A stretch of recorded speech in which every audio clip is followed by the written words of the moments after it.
നമസ്കാരം. പശ്ചിമേഷ്യയിൽ ഇറാന്റെ പരമോന്നത നേതാവ് അയത്തുള്ള അലി ഖമേനി കൊല്ലപ്പെട്ടുവെന്ന വാർത്ത ആഗോള മുസ്ലിം സമൂഹത്തിൽ, പ്രത്യേകിച്ച് ഷിയ വിഭാഗങ്ങൾക്കിടയിൽ വലിയ ആഘാതമാണ് സൃഷ്ടിച്ചിരിക്കുന്നത്. ഇതിന്റെ പ്രതിഫലനം എന്നോണം ഇന്ത്യയിലെ ജമ്മു കാശ്മീരിലും വ്യാപകമായ പ്രതിഷേധങ്ങൾ പൊട്ടിപ്പുറപ്പെട്ടിട്ടുണ്ട്.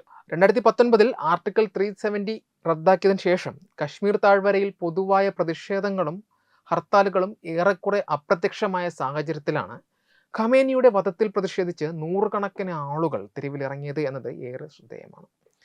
ശ്രീനഗർ, ബുദ്ഗാം, ബന്ദിപ്പോറ തുടങ്ങിയ ഷിയ ഭൂരിപക്ഷ മേഖലകളിൽ നടന്ന ഈ പ്രതിഷേധങ്ങൾ സമാധാനപരമായിരുന്നുവെങ്കിലും ഇതിന് പിന്നിലെ വികാരപരമായ തള്ളിച്ച സുരക്ഷാ ഏജൻസികളെ ജാഗരൂകരാക്കുന്നുണ്ട്.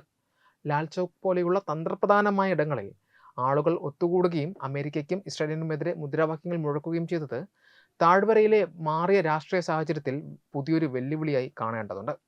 കശ്മീരിലെ പ്രതിഷേധങ്ങളെ കേവലം ഒരു മതനേതാവിനോടുള്ള അനുഭവമായി മാത്രം കാണാൻ സാധിക്കില്ല. ചരിത്രപരമായി തന്നെ പലസ്തീൻ, ഇറാഖ്, ഇറാൻ തുടങ്ങിയ മുസ്ലിം രാജ്യങ്ങളിലെ സംഭവ വികാസങ്ങൾ കശ്മീരിൽ വലിയ ചലനങ്ങൾ സൃഷ്ടിക്കാറുണ്ട്.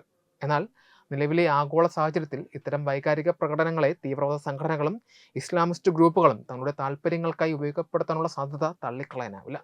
ഖമേനിയുടെ മരണത്തെ ഒരു രക്തസാക്ഷിത്വമായി ചിത്രീകരിക്കുന്നതിലൂടെ യുവാക്കളെ തീവ്രമായ ഇസ്ലാമിസ്റ്റ് ആശയങ്ങളിലേക്ക് ആകർഷിക്കുവാനും പാശ്ചാത്യ വിരുദ്ധ വികാരം ആളിക്കത്തിക്കാനും ജിഹാദി ഗ്രൂപ്പുകൾ ശ്രമിച്ചേക്കാം.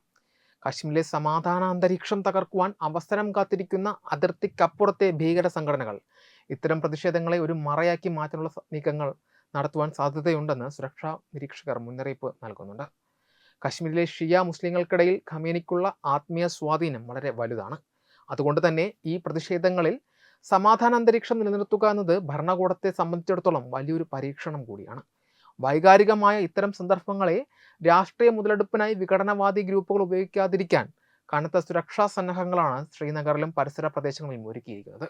ജിഹാദി ഘടകങ്ങൾ ജനക്കൂട്ടത്തിലേക്ക് നുഴഞ്ഞു കയറി ആക്രമണങ്ങൾ അഴിച്ചുവിടാനോ കല്ലേറ് പോലെയുള്ള പഴയകാല രീതികൾ പുനരുജ്ജീവിപ്പിക്കാനോ ശ്രമിച്ചേക്കാമെന്നത് ഗൗരവകരമായ കാര്യമാണ്. താഴ്വരയിൽ അടുത്ത കാലത്തുണ്ടായ സമാധാനം തകർക്കുവാൻ ഈ സാഹചര്യം ഒരു വളമായി മാറാതിരിക്കാൻ ഇന്റലിജൻസ് ഏജൻസികൾ കർശനമായ നിരീക്ഷണങ്ങൾ നടത്തുന്നു.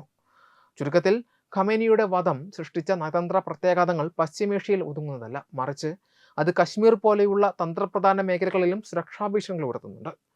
ജനങ്ങളുടെ മതപരമായ വികാരങ്ങളെ മാനിക്കുമ്പോൾ തന്നെ അത് ക്രമസമാധാന തകർച്ചയിലേക്കോ തീവ്രവാദ ഗ്രൂപ്പുകളുടെ വളർച്ചയിലേക്കോ നയിക്കാതിരിക്കുവാൻ ഭരണകൂടം അതീവ ജാഗ്രത പാലിക്കേണ്ടതുണ്ട്.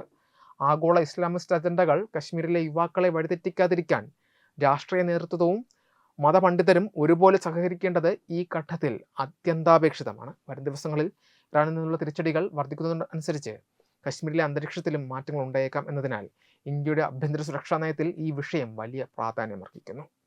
Web desk Tatwamayi news. Brought you by Kerala AIDS control society.